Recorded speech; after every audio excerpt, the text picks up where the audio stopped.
How to turn on or turn off mentions from following on REDnote.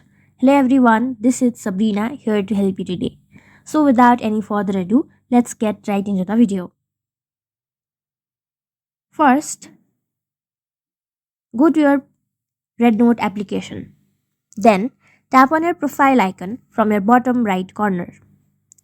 Now go to the gear icon right next to this profile text. After that,